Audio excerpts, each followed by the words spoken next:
Hello, my name is Sarah Rose Olson, and I am a master's student in environmental education at Western Washington University, a university settled on colonized Lummi and Nooksack land. I'm presenting today from Seattle as a settler on Duwamish land. I encourage you to interact with the material I present today within the context of the land you are on, its histories, and to whom it belongs. The paper I am sharing today is a synthesized version of a longer chapter in Teaching Liberation, Essays on Social Justice, Animals, Veganism, and Education. The chapter is inspired by Afansil Coe's masterpiece of a book, Aphorism, Essays on Pop Culture, Feminism, and Black Veganism from Two Sisters. The work of Afansil Coe shows us that in order to begin to think beyond the human, we must first critically examine how humanity and animality are defined. Coe and Co. argue we must, quote, begin to disrupt modern imperialistic understandings of humanity by getting to the conceptual foundations of these understandings. To do so, Coe and Co. argue it is critical to, quote, subvert their anchor, the human-animal divide, unquote. This paper develops critical humane education, a proposed educational praxis in which I apply theoretical frameworks and calls to actions from aphorism to a Western educational context. My paper is structured in the following order. I will begin by briefly introducing critical humane education and the context from which it arises. Before diving further into the possibilities of critical humane education, I will first explore why I believe such an approach is necessary. To do so, I draw on scholars examining how humanity has been defined in Western thought and how this definition maintains a conceptual human-animal divide. I will then briefly examine both humane education and critical pedagogy and explain why merging the two could act as a means of confronting the human-animal divide in education. I will offer advice for ways to thoughtfully implement critical humane education within the context of one's own positionality. And we'll conclude by considering what the real-life implications of critical humane education could look like. It is my hope that this framework can serve as a puzzle piece in the project of reimagining Western education systems. Western education systems are often based on neocolonial, patriarchal, and humanist ideologies. In response, critical scholars and educators have developed innovative educational approaches challenging Western education's problematic practices. The goal in doing so is to open schools to the possibilities of empowerment and social justice through education. Inspired by these efforts, I am proposing the adoption of a framework I call critical humane education. Critical humane education is a proposed educational framework born from the merging of two important fields of schooling, humane education and critical pedagogy. Humane education encourages students to think critically about their relationships with animals, other people, and the environment. Critical pedagogy pushes students to note the political nature of education and to seek social justice through education. Critical humane education actively combines pedagogical structures from the two fields. Such a merging aims to acknowledge, disrupt, and reimagine Western notions of animality and humanity. A critical humane education framework acknowledges that within the human-animal divide, the notion of the animal exists outside a simple species definition and is thus set up to create a human ideal. Such ideals are governed by racism, sexism, classism, speciesism, ableism, and queerphobia. Such power systems work to define who is animalized and who is humanized. This is especially important to recognize within an academic context. Whether overtly or covertly, Eurocentric education works to dehumanize students of marginalized identities by pushing them towards the concept of the animal. In turn, animals are held firmly as an oppressed group. They represent the ultimate idea of lesser than, allowing unchecked violence towards them. In coming to know the animal as something other than a category of lesser than, critical humane education pushes back at processes by which dehumanization and oppression across species lines are made possible. Manisha Deka argues one of the organizing narratives of Western thought and the institutions it shapes is humanism and the idea that human beings are at the core of social and cultural order.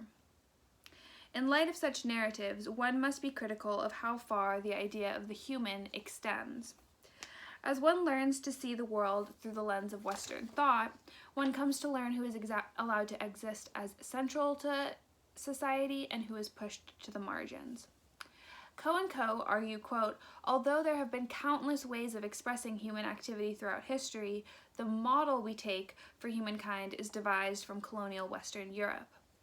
This model of the human centers the Western white male and his, quote, ideal female counterpart, the Western white female.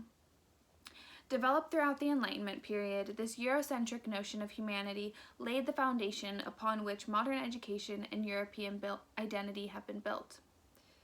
As the Western white male centered himself as the marker of humanity, he too centered his way of knowing. Michael Baker argues, quote, this particular ethno-cultural way of knowing the world was universalized as the only way of being.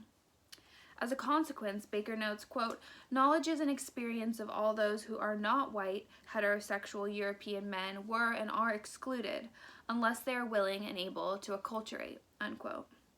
Baker argues that in centering his way of knowing, the Western white male justified marking all other ways of knowing as inferior. In education, then, these conceptualizations of who counts as human reproduce this binary model of humanity through Eurocentric curricula. The world becomes categorized by those who are deemed human and those who are deemed subhuman or non-human. Thus, we are teaching the human-animal divide, which in turn further divides humans.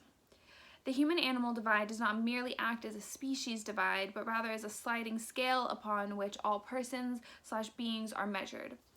Coe and Co. argue that what separates, quote, what separates human others from the ideal human and what distinguishes human others from each other is their ranking on the human-animal scale. On this scale, what is human comes to be defined just as much by what it is, supposedly Western white men, as by what it is not, the animal. Thus, on the scale of humanity, opposite the human and opposite whiteness sit, quote, the necessarily nebulous notion of the animal. The power of this nebulous positioning of the animal lies in its ability to apply across species boundaries. It therefore serves as a violent label that Western thought can place upon anyone who the white male benefits from repressing/conquering. Coe and Co. explained that this label extends across all aspects of identity to create a, quote, massive domain of subhumans, quote, unquote.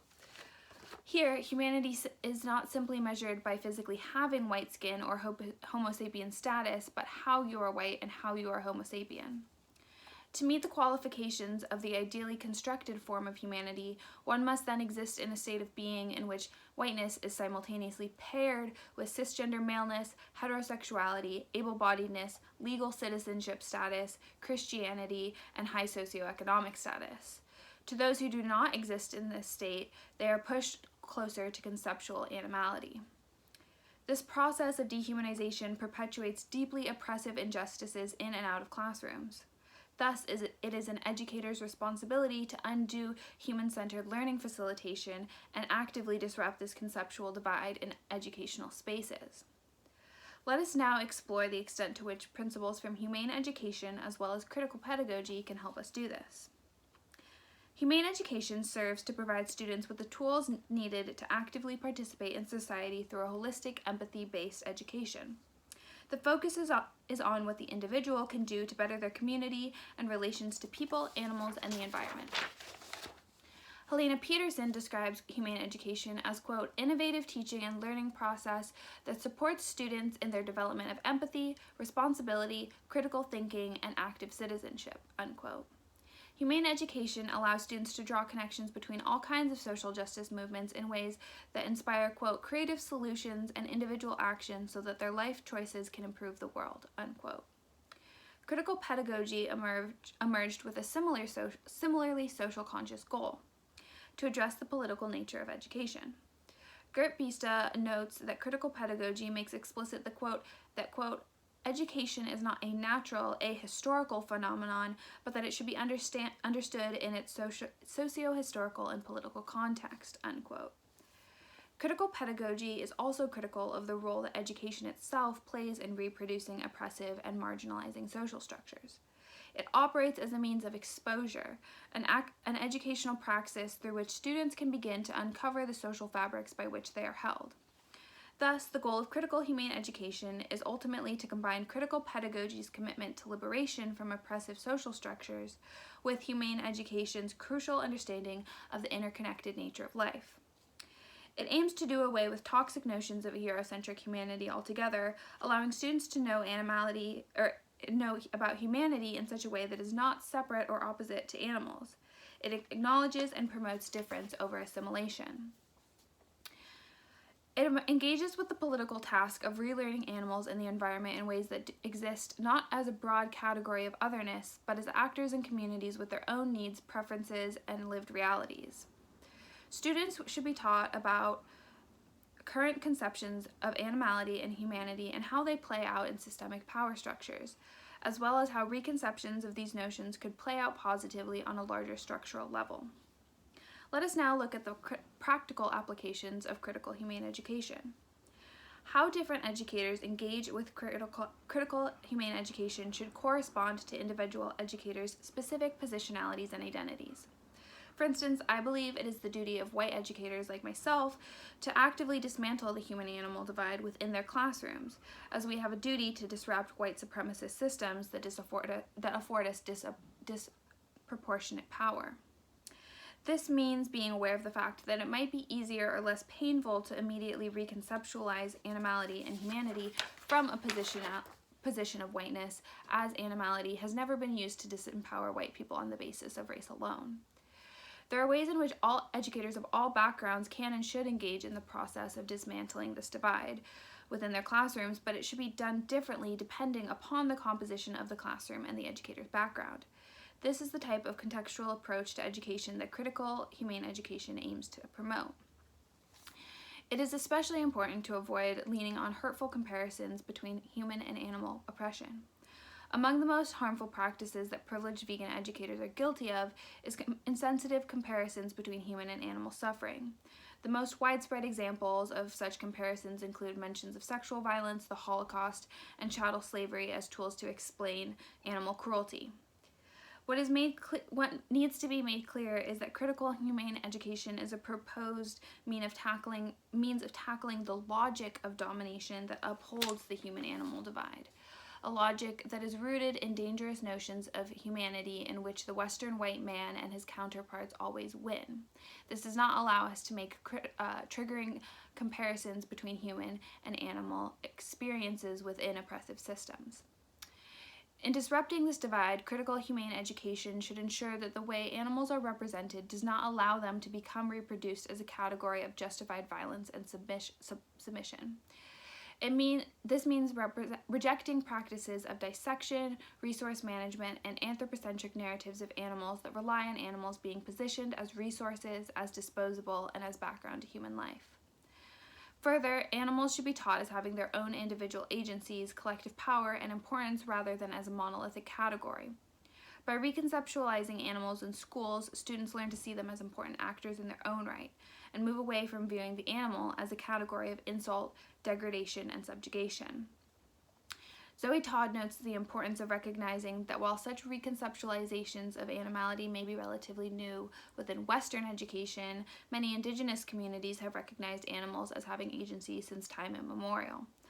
Todd argues that in efforts to consider agency beyond the human in academic settings, it is crucial to give credit to, quote, the people who built and maintain the knowledge systems, unquote, that did so to begin with. Within the context of critical humane education, this means actively engaging with indigenous knowledge systems and histories of human-animal relations in contextual and non-appropriative ways. Dismantling the human-animal divide means dismantling hierarchies of knowledge.